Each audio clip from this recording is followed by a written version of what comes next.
Hello everyone, it's Christina of CraftyPaws. I wanted to come on and share some clean and simple puppy cards I've made. I have been struggling a little bit with a lack of Crafty Mojo, and so I thought the best way for me anyway to get my mojo going again is to do some doggy cards. So I did this little really clean and simple doggy card, stamped out this really sweet Tiddly Inks puppy right here that's holding a heart.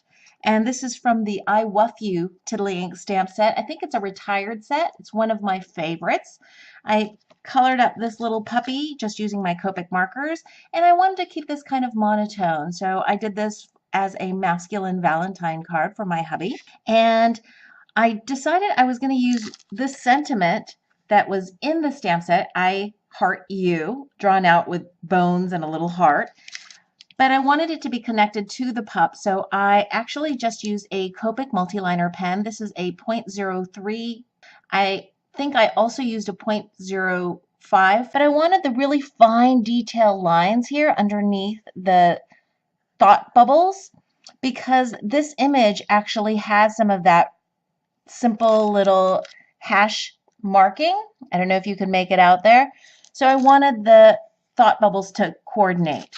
And then I just popped up this front panel on double-sided foam adhesive and used a little bit of washi tape. I used this stripe for this outside, and then I used this kind of gunmetal glitter washi tape, and you only see a small strip of it. I intentionally wanted a kind of a thicker border and then a really thin sparkly border.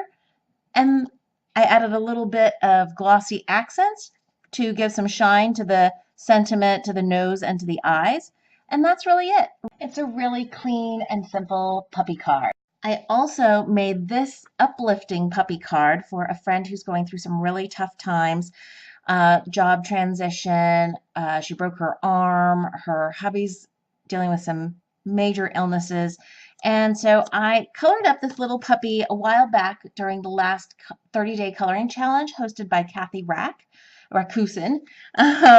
And this is the stamp that I use. It's a Stampin' Up! Bella and Friends stamp set. I love the little puppy in this stamp set.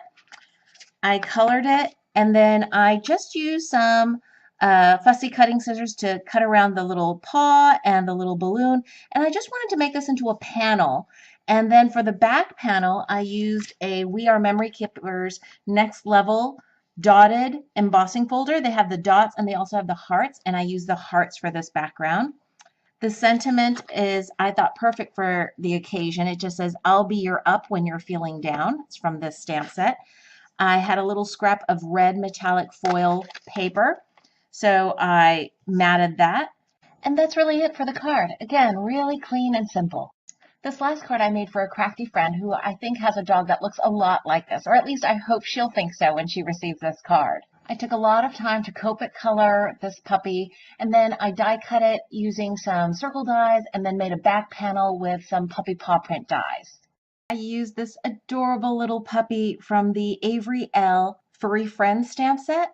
And I know this stamp set yellowed for some reason. I'm not sure why, but it still stamps beautifully. So if you ever come across Avery L stamps that have discolored like this, don't worry because it doesn't really affect their stamping ability at all.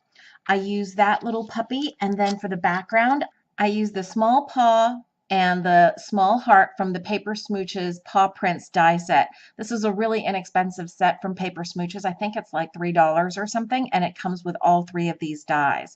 So I use that for the background. And then for the border or matting around the puppy image, I use the Diamond Dies Dynormous Stack'ems circle nesting die set. This is a phenomenal set. It's a go-to set for me, and I think I use the 6th and the 7th largest circles to make that border. I popped up that paw print and heart die cut background piece up on double-sided foam adhesive, and I colored in the background panel where the negatives of the paw prints and the hearts would show through, and I colored that in to perfectly match the dog bed and the circle border matting. And that's it for the third card. I hope you guys are having a wonderful crafty day. Thanks so much for watching.